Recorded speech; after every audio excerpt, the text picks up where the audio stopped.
అదే RTV app వార్తల్ని క్షణాల్లో చదివే అవకాశం ఉంటుంది. ఒక న్యూస్ పేపర్, ఒక టెలివిజన్ ఛానల్ మీ చేతుల్లో ఎప్పుడూ ఉంటాయి. వెల్లంపల్లి నిన్న జరిగిన దాడి సంఘటన మీద ఆయన ఇప్పుడే హాస్పిటల్కి బయలుదేరడానికి సిద్ధంగా ఉన్నారు. సార్, నిన్న నిజంగా జరిగిన సంఘటన ఎలా చూస్తారు? వరుసగా ముఖ్యమంత్రి గారి తర్వాత వెంటనే మీ మీద కూడా దాడి జరిగింది.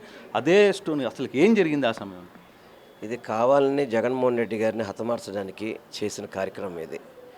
జనంలో జగన్మోహన్ రెడ్డి గారి ప్రభంజనం చూసి చంద్రబాబు నాయుడు ఎన్ని పొత్తులు పెట్టుకున్నా కానీ, ఎన్ని హామీలు ఇచ్చినా కానీ జనాలు ఆయన నమ్మే పరిస్థితి లేదు.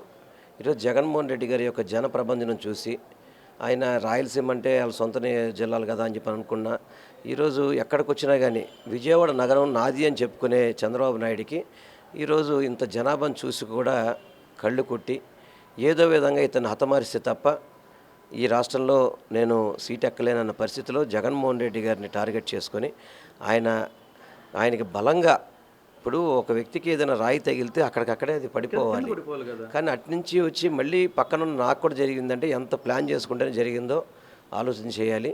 ఇది చాలా అమానుషం, చాలా దుర్మార్గం. సరే, ఇది కేవలం మీ అంచనా, మీకు ప్రాథమికంగా అందుతున్న రిపోర్ట్స్ ప్రకారం ఏం జరిగింది, దేన్ని ఉపయోగించారు అని అనుకుంటున్నాను. అంటే ఏం జరిగిందో తెలియదు. ఇప్పుడు ముఖ్యమంత్రి గారికి తగిలిన సంగతి కూడా నేను గమనించలేకపోయాను. ఎందుకంటే ఆయనకి తగిలిన సెకండ్లోనే నాకు తగిలింది. నాకు అక్కడ ఏం జరిగింది అనేది ఒక పావుగంట నిమిషాల సేపు అసలు ఏం తెలియలే. కన్ను పూర్తిగా పక్క నుంచి బ్లడ్ రావడం కానివ్వండి, చాలా దారుణంగా. ఈ సెన్సిటివ్ ప్లేస్ ఇది. ఈ ప్లేస్లో రాత్రి డాక్టర్లు చూపెడితే ఇప్పుడు కొంచెం రెటీనా టెస్ట్లు అవి చేస్తున్నారు.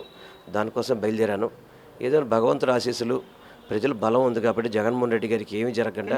మీరు మీ ప్రాంతంలోనే ప్రత్యేకంగా మీ నియోజకవర్గంలో ఇప్పుడు పోటీ చేస్తున్న నియోజకవర్గంలోనే ఈ సంఘటన జరగడం, అది వివేకానంద స్కూల్ దగ్గర జరగడం, అక్కడ కొంత డివిజన్లో కొంత అక్కడ ఉన్న కార్పొరేట్లు పరిస్థితి కూడా, అక్కడ ఉన్న టీడీపీ నేతల వ్యవహారం మీద కూడా కొంత అనుమానాలు వ్యక్తం చేస్తున్నారు. మీకు ఏమన్నా ఆ సోర్స్ వచ్చింది? సార్, ఒకటి వాస్తవం, నేను గత 100 రోజుల నుంచి ప్రజల్లో ఉన్నాను.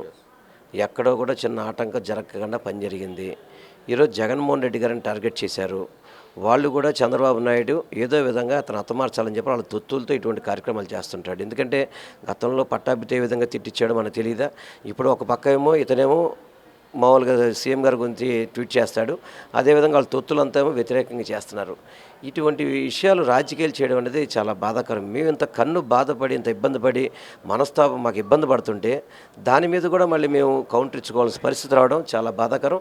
ఇటువంటి నీచ రాజకీయాలు చంద్రబాబు మానుకోకపోతే మాత్రం మంచి పద్ధతి కాదు. రాత్రి నుంచే మీ మీద రాత్రి ప్రెస్ మీట్ మాట్లాడారు. ప్రెస్ మీట్ మాట్లాడిన తర్వాత అప్పుడు బాగానే ఉంది, తర్వాత ఇప్పుడు మళ్ళీ హాస్పిటల్కి వెళ్తున్నారు.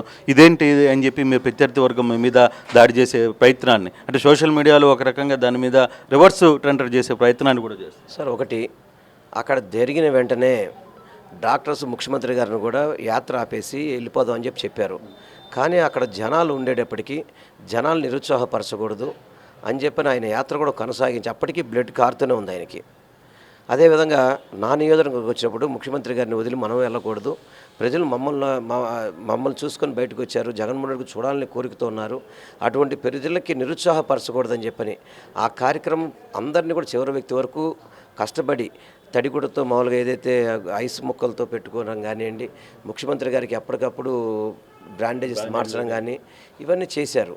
ఇప్పుడు ప్రెస్ మీట్ మాట్లాడాం కదా, ఇప్పుడు నేను హాస్పిటల్కి వెళ్తున్నాను, మీరు వచ్చారు, నేను వెళ్తా అన్నాను, మీరు ఒప్పుకుంటున్నారా? అదేవిధంగా చెప్పాల్సిన అవసరం ఉంది, ప్రజలకి ఏం జరిగిందో చెప్పాల్సిన అవసరం ఉంది. చంద్రబాబు కుట్రలు కూడా ప్రజలకు తెలియజేయాల్సిన అవసరం ఉంది. ఈ ఇంత నీచంగా ప్రవర్తించే రాజకీయ నాయకులు నాకు తెలిసి భారతదేశంలో ఎవరు ఉండరు. ఇటువంటి రాజకీయ నాయకుల్ని ఏ ఒక్కరూ కూడా సహించకూడదు. నరేంద్ర మోడీ గారు స్పందించి ఇటువంటి రాజకీయ నాయకుల మీద, మా రాజకీయ నాయకులతో పొత్తు పెట్టుకుంటే ఆ మచ్చ కూడా నరేంద్ర మోడీ గారు జరుగుతుంది. ఫైనల్గా మీకు ఏమైనా ఒక రిపోర్ట్ వస్తుందా సార్? ఎవరు చేశారు, లేదు ఏమన్నా ఈ కారణాలు ఏంటి, ఎవరైనా అందుబాటులోకి రావడం, లేకపోతే ఎవరైనా పోలీసులు అదుపులో ఉండడం అటువంటి సమాచారం ఏమైనా ఉందా? అంటే పోలీసులకి ఆల్రెడీ కంప్లైంట్ ఇవ్వడం జరుగుతుంది. వాళ్ళు దాని మీద ఎంక్వైరీ చేస్తారు. లోతుగా నేను ఇప్పుడు ప్రస్తుతానికి ఎలక్షన్ కమిషన్ చూడాలి తప్ప వాళ్ళు సరిగ్గా విచారణ జరిగించి దీని మీద లోతుగా నిజాలు తెలుసుకోవాలి మాత్రం కోరుకుంటున్నాను. Thank you. మొత్తం మీద అయితే వెల్లంపల్లి చాలా కండిషన్ సీరియస్గానే ఉంది. ఆయన ఆసుపత్రికి మరోసారి రమ్మన్నారు టెస్టుల కోసం. ఈరోజు ఆయన ఇక్కడి నుంచి బయలుదేరే పరిస్థితి అయితే ఉంది. కానీ జరిగిన సంఘటన మాత్రం అత్యంత హేయమైన సంఘటన. ఒకటి, ముఖ్యమంత్రికి దాడి జరిగిన వెంటనే తన మీద కూడా అదే దాడి జరగడం. కానీ ఈ సంఘటనని ఉద్దేశపూర్వకంగా తెలుగుదేశం కావచ్చు ప్రతిపక్షాలు కూడా దీన్ని వంకర భాష అని చెప్పే ప్రయత్నం అయితే చేస్తున్నాం. ఇటువంటి పరిస్థితుల్లో కూడా ఇటువంటి వంకర భాషలు చెప్పడం ఇంకా వాళ్ళ విఘ్నతకే వదిలేస్తున్నానని చెప్పి వెల్లపల్లి చెప్తున్న పరిస్థితి. Water studio. మరిన్ని వీడియోస్ కోసం ఛానల్ ని సబ్స్క్రైబ్ చేయండి, లేటెస్ట్ అప్డేట్స్ కోసం వాట్సాప్ ఛానల్ ని ఫాలో చేయండి అండ్ లింక్ డిస్క్రిప్షన్ లో ఉంది.